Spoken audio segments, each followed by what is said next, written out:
Ghost of the Silent Hill. Session 1, Chapter 2, Part 2. He felt sad for the bus crew's tough job. He could well imagine their plight, how terrifying it must be, when they were often forced to spend nights like this, stranded in such lonely environs. Their act of bravery was taken for granted, whereas their courage and commitment called for accolades. Without a blanket, Nandi was shivering in cold. He took out his jacket from his bag. Buttoning it up, he wrapped his muffler around his neck and once again activated his efforts to sleep. Then he almost fell off his seat hearing a sound he had been longing for. It was getting closer. At last, he sat up and looked around. All heads had popped up, listening to the blissful sound of an approaching vehicle. He shouted at everyone to get off the bus. Help had arrived. No way should they miss this chance. Jumping out of his seat, he ran to open the door even before Bhim Singh could emerge from the cabin. He shot out of the door and onto the road. Bhim Singh followed him. One by one others scurried out like a nest of mice from a hole.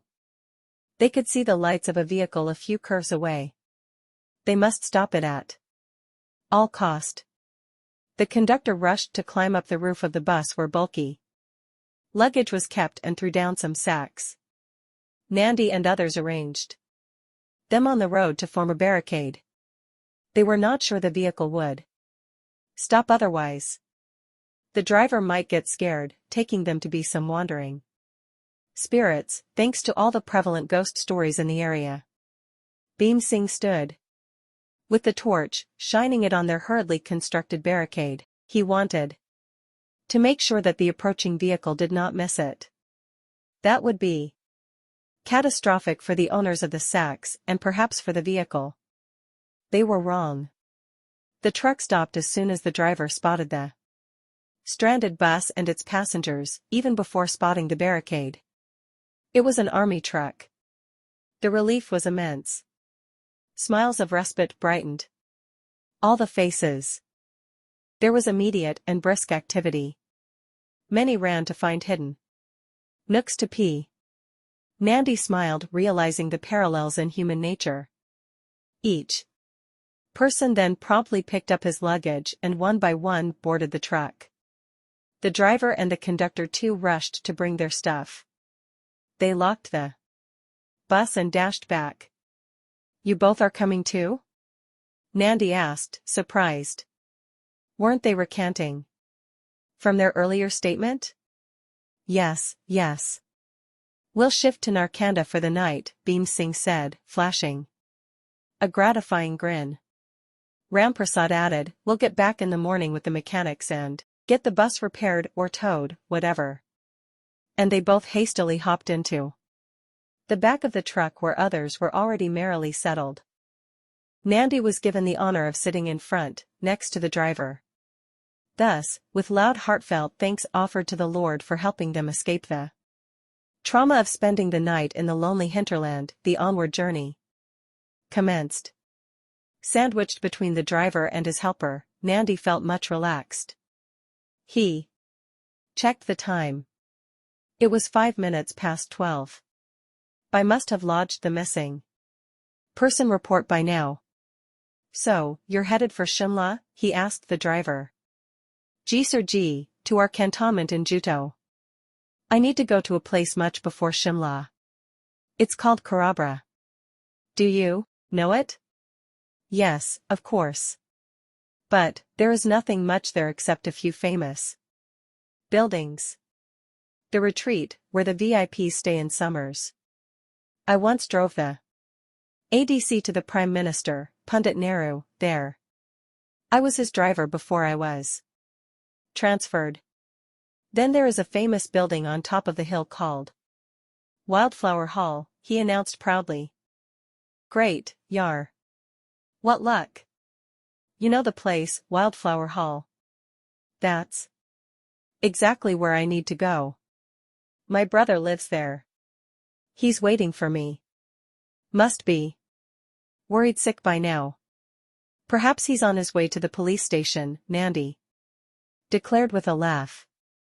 The driver smiled. I don't think there's a police station close by, so do not worry. Then he added seriously, we'll reach there pretty late.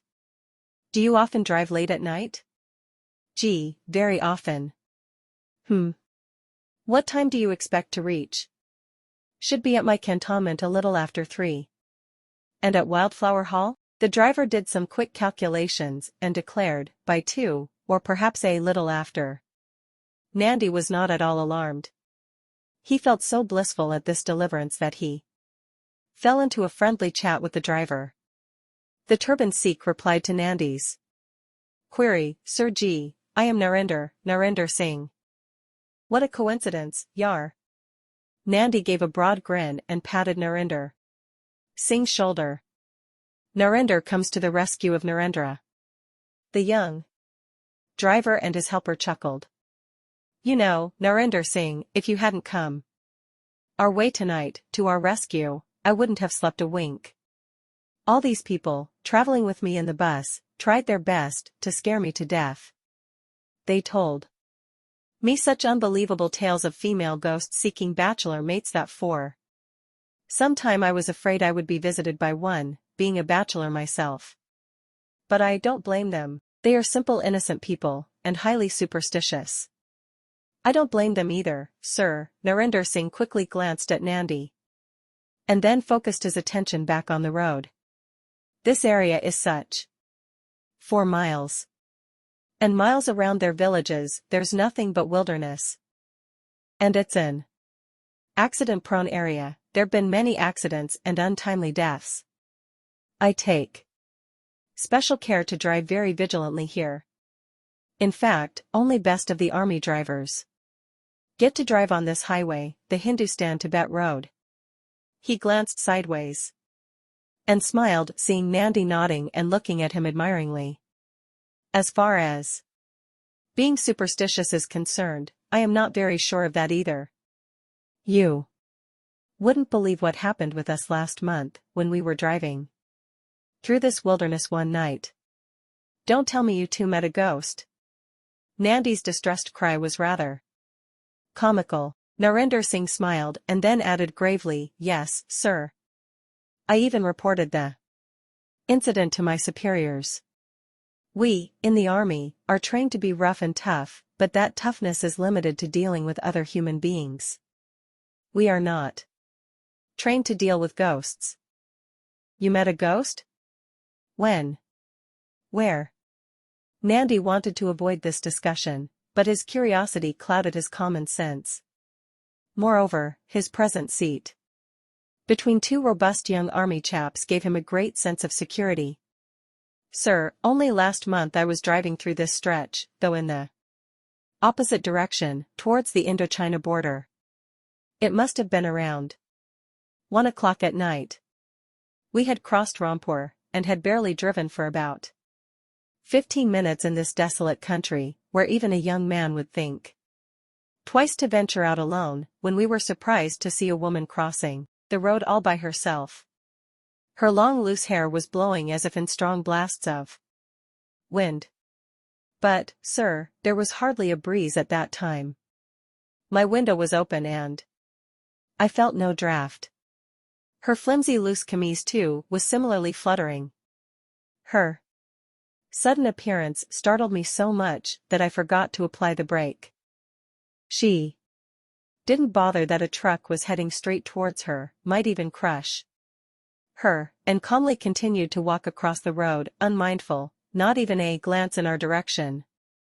Narinder Singh audibly blew out a puff of breath and then shook his head. Very strange, Nandi commented and peered through the truck's windshield.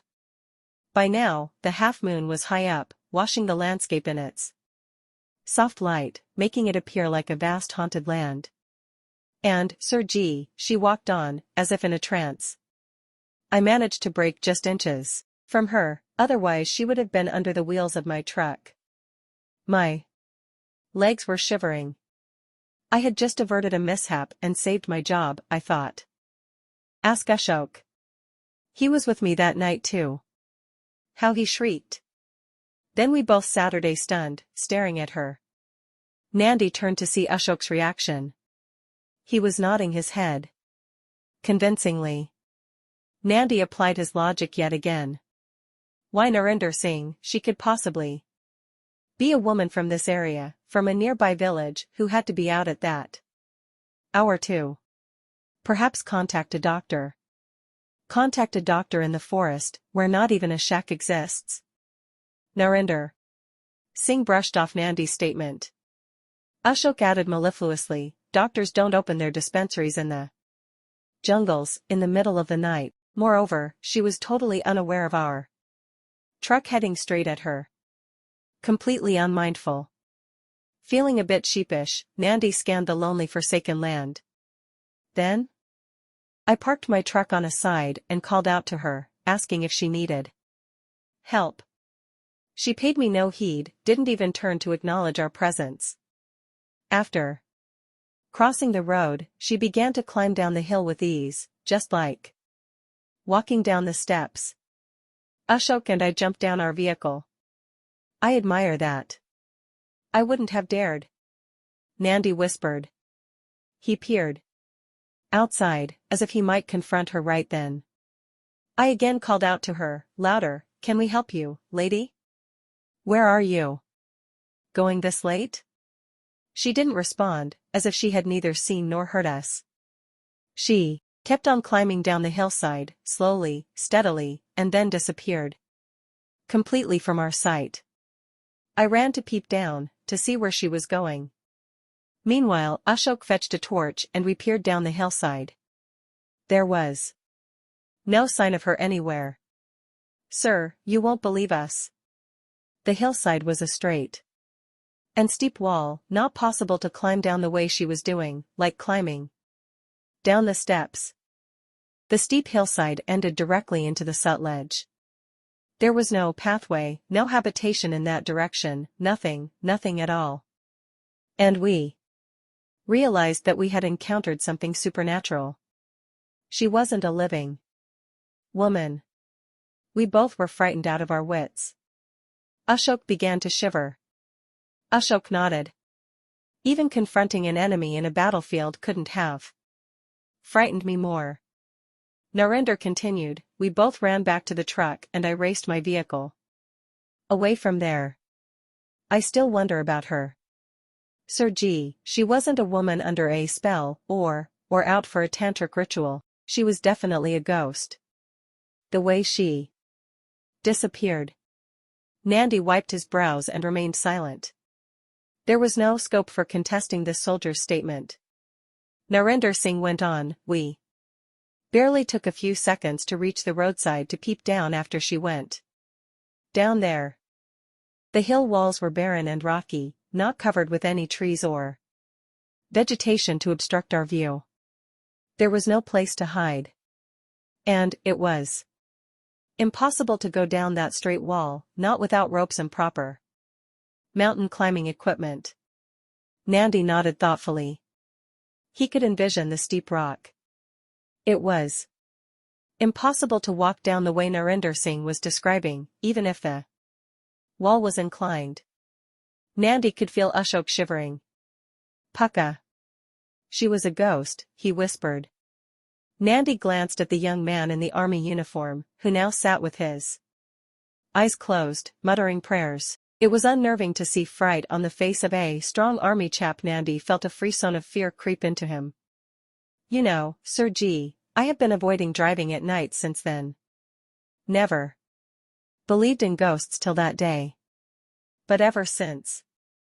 He paused, gripping the steering wheel. Today I had to travel at night due to some urgent deliveries. Orders are orders, can't refuse them. All the time I had prayers in my heart that we shouldn't have to experience the spooky spirit again. Nandi noted the army man's tensed facial muscles with trepidation. Narinder Singh shook his head. Seeing all of you stranded in this desolate jungle, I was glad that way Guruji had sent me to your rescue. I am also glad for the company with all of You in my truck today, I am very comfortable. Didn't you mistake us for ghosts?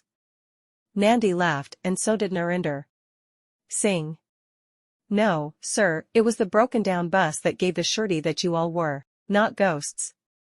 Haven't heard of a ghost bus yet. He cackled. Anybody alone in these forlorn surroundings could easily begin to imagine things, hallucinating as science explains, thought Nandi. But it shouldn't happen to strong soldiers, to the men trained to protect the nation. Their experience with a ghost woman was disturbing, but seemed genuine. The truck's headlights were hacking through the darkness, revealing a few meters of an intensely desolate road. Nandi's eyes penetrated through the surroundings, the visible and the obscure. Maybe he might get to see a ghost, too. It would be interesting to encounter one. With these two strong soldiers with him, and 9 men huddled at the back, this was not a bad time for such an experience. Nandi smiled at his childish thoughts and chose to change the topic. So tell me about your life in the army, Narinder Singh. Is it too hard? Oh yes, sir, we are made rough and tough through vigorous and strict routine. After all, we have to be ever ready to defend our borders. Ours is a new nation, barely 9 years old. We are just trying to stand on our feet. Why would anyone want to invade us? We are the beginners, that's exactly why. There could be sharks around, ready to swallow our lands, wanting to feed on our weaknesses. They got engrossed in the discussion, and soon they reached Rampur. Bhusher. The town was a ghost town at this hour of the night. Not even a small tea shop was open. The road was uphill from here all the way till Narkanda. The truck moved up slowly through the shadows of giant conifers, and the speckled moonlight filtering through them. Animated discussions kept them alert and busy. They reached Narkanda, where they stopped to drop Ram Prasad and Bhim Singh. After the thanks, goodbyes, and promises to meet again, the journey continued. Sitting next to the driver, Nandi knew that he was supposed to keep awake for his sake. Although his eyes were heavy with sleep, he kept the conversation alive. They talked about their families, country's affairs, and the terrible massacre following the partition in 1947 that was so fresh on their minds. In northern India, everyone's close and distant families, directly or indirectly, seemed to have been affected by the horrific bloodbath. But they totally avoided discussing anything spooky again. Hours passed quickly for Nandi. They were still engrossed in an animated exchange when the truck halted once again in complete wilderness. Nandi looked at the driver inquiringly. Your destination, sir, announced Narinder Singh. Nandi looked around. There was nothing in the vicinity, apart from a dense coniferous forest. There was absolute zilch. There weren't even any street lights to indicate habitation. Is this army driver playing a prank on me? He has been behaving absolutely normal, but now he wants me to get up in the middle of nowhere. In this forest? He looked at Narinder Singh with anxiety writ large on his face. Narinder Singh nodded and pointed out a path ascending uphill, dimly visible in the light of the half-moon. He was also quick to grasp Nandi's nervousness. Patting his back, the driver consoled him. The building you want to reach is just a few curves ahead. I have been there with my friends, though at daytime. Beautiful place. If you walk fast, which of course you will, you should be there in less than 10 minutes. Nandi had no choice but to trust the helpful man. He picked up his bag and hopped down. The other travelers at the back of the truck were blissfully sleeping. He heard their soft snores. Not wanting to disturb them, he extended his heartfelt thanks to Narinder Singh and Ashok. After the quick adieus, he watched the truck move further and further away from him. He stood watching With dismay, the truck lights becoming dim and then totally disappearing down the road and around a curve. Once the truck was gone, Nandy was engulfed by the dark, lonely night. He peered at his watch. He couldn't read the time, there wasn't enough light. He had kept his torch in the bag and didn't want to waste time opening it. Patting his back, the driver consoled him, "The building you want to reach is just a few curves ahead. I have been there with my friends, though at daytime. Beautiful place. If you walk fast, which of course you will, you should be there in less than 10 minutes. Nandy had no choice but to trust the helpful man. He picked up his bag and hopped down. The other travelers at the back of the truck were blissfully sleeping. He heard their soft snores. Not wanting to disturb them, he extended his heartfelt thanks to Narinder Singh and Ashok. After the quick adieus, he watched the truck move further and further away from him. He stood watching. With dismay, the truck lights becoming dim and then totally disappearing down the road and around a curve. Once the truck was gone, Nandy was engulfed by the dark, lonely night. He peered at his watch. He couldn't read the time, there wasn't enough light. He had kept his torch in the bag and didn't want to waste time opening it. Patting his back, the driver consoled him, "The building you want to reach is just a few curves ahead. I have been there with my friends, though at daytime. Beautiful place. If you walk fast, which of course you will, you should be there in less than 10 minutes. Nandy had no choice but to trust the helpful man. He picked up his bag and hopped down. The other travelers at the back of the truck were blissfully sleeping. He heard their soft snores. Not wanting to disturb them, he extended his heartfelt thanks to Narinder Singh and Ashok. After the quick adieus, he watched the truck move further and further away from him. He stood watching. With dismay, the truck lights becoming dim and then totally disappearing down the road and around a curve. Once the truck was gone, Nandy was engulfed by the dark, lonely night. He peered at his watch. He couldn't read the time, there wasn't enough light. He had kept his torch in the bag and didn't want to waste time opening it. He looked around once again to locate some houses or hutments, but failed. He had an added and strong reason now to hurry to reach his destination. In long strides, he passed by her. The moment he did that, he felt an icy cold draft hit his body, like the cold breath of a grave.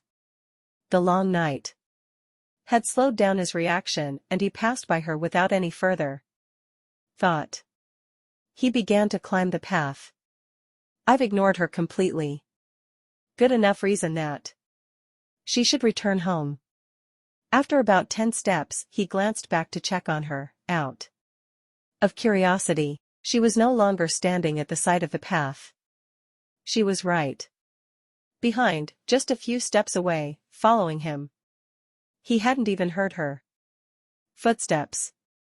A sudden dread turned his feet heavy as if they were tied with iron chains. Terror gripped his heart. To overcome his fear, he tried rationalizing. She was perhaps seeking company. Perhaps she was coming back from an errand and had missed her bus. She was lonely and scared. Then his numbed senses began to awaken.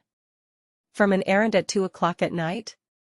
Was it normal for a woman to be out at this time, at the time when the bravest of males would be scared stiff to venture out in a lonely deserted jungle like this? His heart began to pound against his chest. There was still no sign of any human dwelling. They were surrounded by nothing but a silent, foreboding forest. Her presence didn't make sense. Nandy felt goosebumps on his arms. He needed to confirm if she was a woman, a human. He turned slightly to glance at her. Her loose hair blew as if in a gust, She was wearing a loose and long pale-colored shirt. It fluttered. But, there wasn't enough breeze. Loose hair and loose dress? Narinder Singh had mentioned exactly such an apparition. Nandi felt suffocated, he gasped to breathe. Was she the same ghost? Had she traveled with him in the truck? He was frantic with terror. He turned to glance at her again. Then his numbed senses began to awaken. From an errand at 2 o'clock at night? Was it normal for a woman to be out at this time, at the time when the bravest of males would be scared stiff to venture out in a lonely deserted jungle like this? His heart began to pound against his chest. There was still no sign of any human dwelling. They were surrounded by nothing but a silent, foreboding forest. Her presence didn't make sense. Nandi felt goosebumps on his arms. He needed to confirm if she was a woman, a human. He turned slightly to glance at her. Her loose hair blew as if in a gust. She was wearing a loose and long pale-colored shirt. It fluttered. But, there wasn't enough breeze. Loose hair and loose dress? Narinder Singh had mentioned exactly such an apparition. Nandi felt suffocated, he gasped to breathe. Was she the same ghost? Had she traveled with him in the truck? He was frantic with terror. He turned to glance at her again. Desraj's tale now raided his mind. The spirit of a dead virgin seeking a mate. He couldn't help turning again. She was smiling seductively at him. He mustn't look into her eyes. Desraj said that his son had made that mistake, had looked directly into the eyes of the ghost. He quickly turned his face and increased his pace on his shaky legs. He began to count steps and then the curves he had executed. After 5 curves at that fast pace he was gasping, thousands of needles pricked his dry throat. He looked over his shoulder. She was still there, maintaining the same distance, matching his pace. He had taken such long strides. How was she managing that? No building was in sight yet. His agitation was making his head spin. He felt faint. Was he on the right track? What if he had taken a wrong road? What if Narinder Singh was mistaken? What if this path led deeper into a forest? How long would she follow him? What did she want from him? The road seemed endless. The breeze became stronger. The trees began to sway, so did the shadows cast by them. They looked chilling, as if the whole area was getting filled with wandering, moving spirits.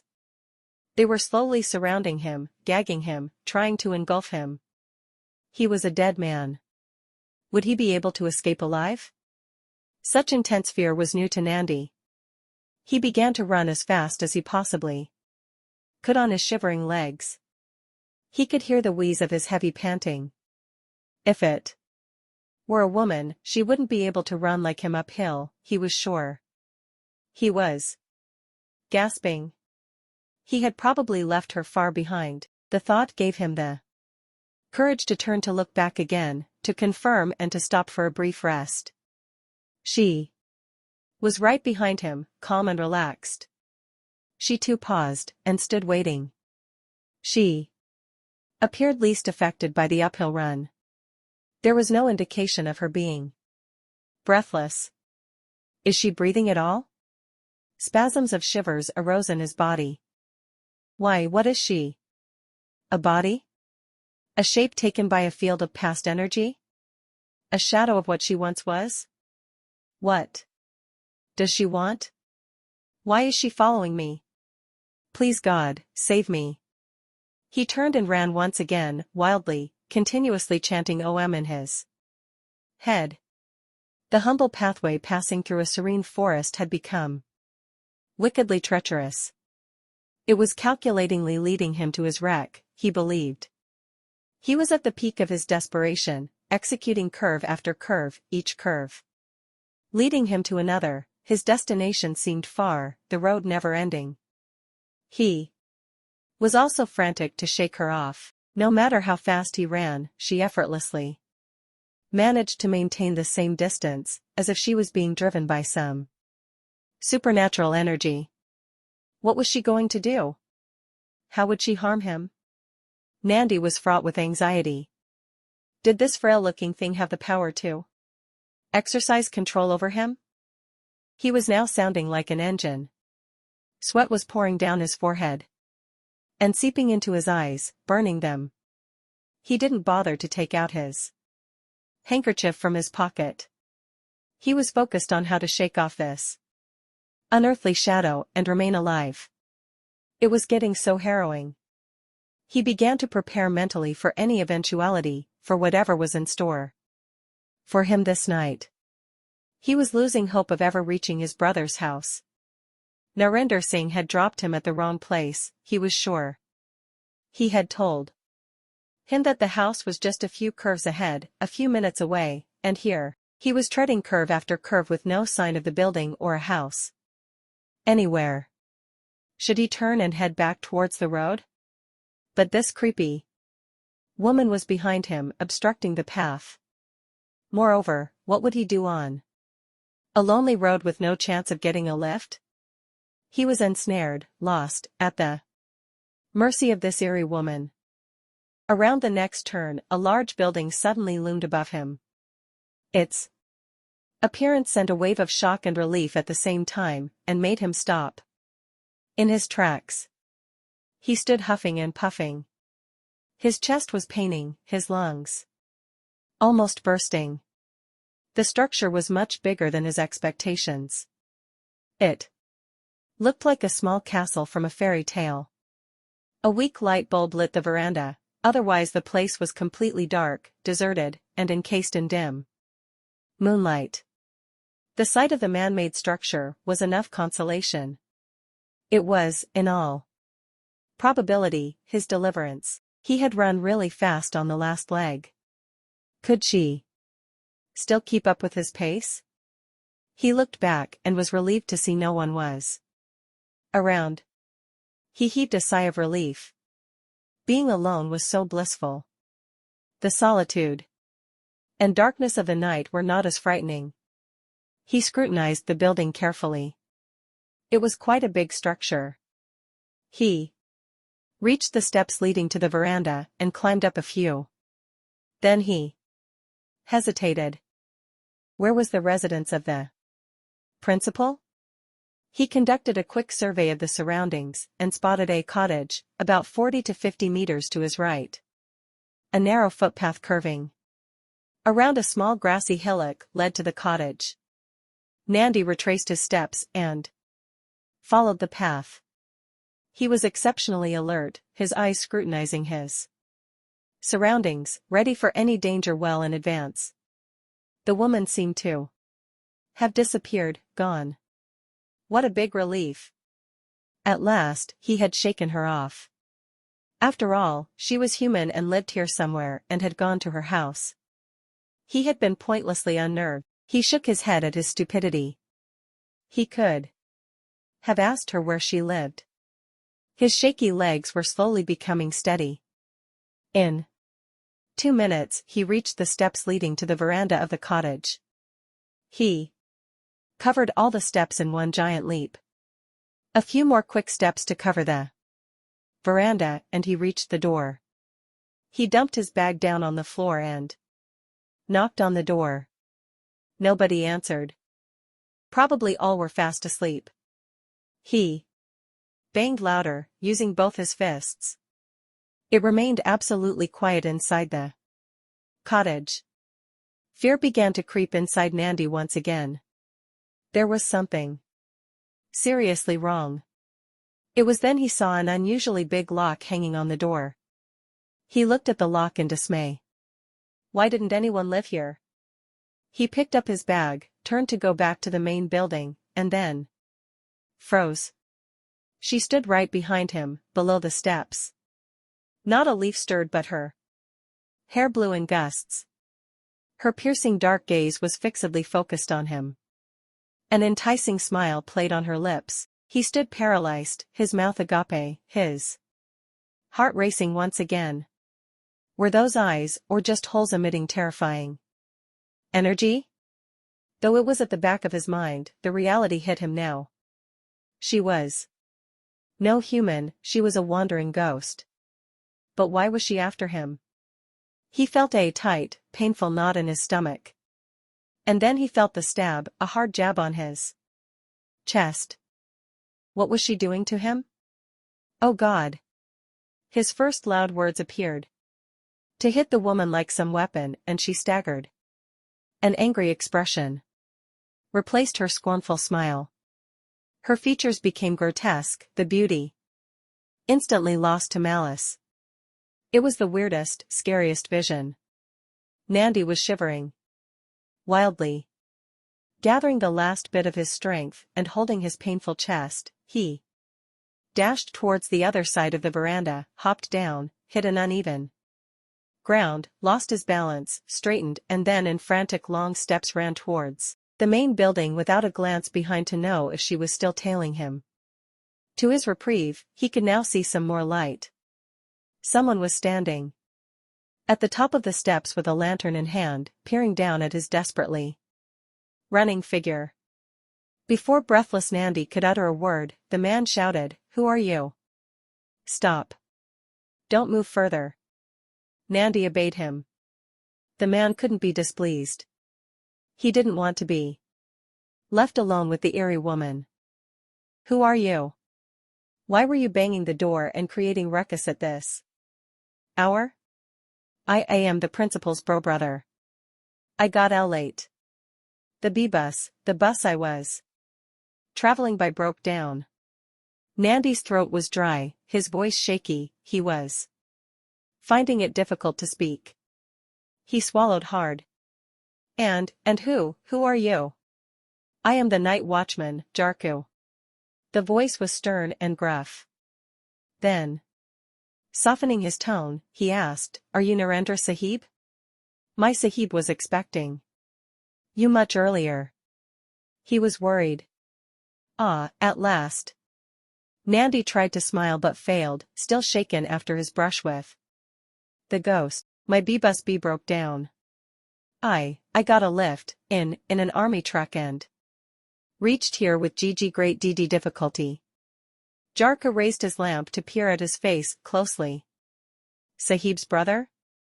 Then, why was he so nervous? And sweating?" Nandi could perceive a friendly face, which then suddenly turned grave. I am speaking the truth." But Jarku was not looking at him.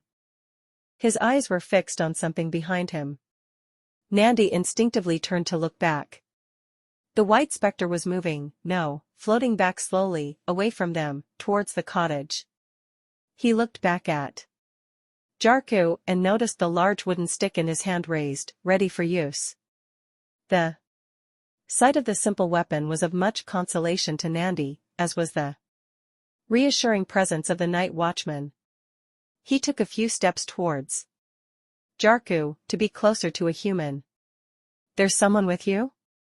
Jarku sounded amazed. "Don't look at her." "Her? But Sahib said you aren't married." He was evidently outraged. "And no, not a human. Ghost?" Jarku's eyes expanded in fear. He raised his lantern high. "She's gone," he whispered. After a stretched silence, broken only by sounds of their breathing, Jarku lowered his lantern and loudly blew out his breath. Who else could be out in the middle of the night? He then brought his lantern in level with Nandi's face, intently scrutinizing him. Suspiciously. Nervously. "I don't know, but she followed me right from from the entrance, the G gate. Har Ram, Har Ram. Jai Hanuman." Jarku chanted loudly. "Let me in. I am scared and tired." There was desperation in Nandi's voice. Jarku had begun to appear uncertain. You wait here. I will contact Sahib. And get his permission. I cannot allow just anybody into the residence, not at this hour. Nandi protested, I am his brother. He is expecting me. Not this late, Jarku stated firmly, and turned to go. Nandi frantically followed him to the door which Jarku blocked. I'll leave the lantern with me. I don't like the darkness. And your Lottie too, please, Nandi pleaded. Jarku considered for a moment, hesitated, then finally handed Nandi the lantern. He kept his weapon with him. He wasn't sure he could trust any outsider now, not after what he had seen. She definitely looked more like a ghost than a living being. Nervously. I don't know, but she followed me right from from the entrance, the G gate. Har Ram, Jai Hanuman. Jarku chanted loudly. Let me in. I am scared and tired. There was desperation in Nandi's voice. Jarku had begun to appear uncertain. You wait here. I will contact Sahib. And get his permission. I cannot allow just anybody into the residence, not at this hour. Nandi protested, I am his brother. He is expecting me. Not this late, Jarku stated firmly, and turned to go. Nandi frantically followed him to the door which Jarku blocked. I'll leave the lantern with me. I don't like the darkness. And your Lottie too, please, Nandi pleaded. Jarku considered for a moment, hesitated, then finally handed Nandi the lantern. He kept his weapon with him. He wasn't sure he could trust any outsider now, not after what he had seen. She definitely looked more like a ghost than a living being. Nervously. I don't know, but she followed me right from from the entrance, the G gate. Har Ram, Jai Hanuman. Jarku chanted loudly. Let me in. I am scared and tired. There was desperation in Nandi's voice. Jarku had begun to appear uncertain. You wait here. I will contact Sahib. And get his permission. I cannot allow just anybody into the residence, not at this hour. Nandi protested, I am his brother. He is expecting me. Not this late, Jarku stated firmly, and turned to go. Nandi frantically followed him to the door which Jarku blocked. I'll leave the lantern with me. I don't like the darkness. And your Lottie too, please, Nandi pleaded. Jarku considered for a moment, hesitated, then finally handed Nandi the lantern. He kept his weapon with him. He wasn't sure he could trust any outsider now, not after what he had seen. She definitely looked more like a ghost than a living being.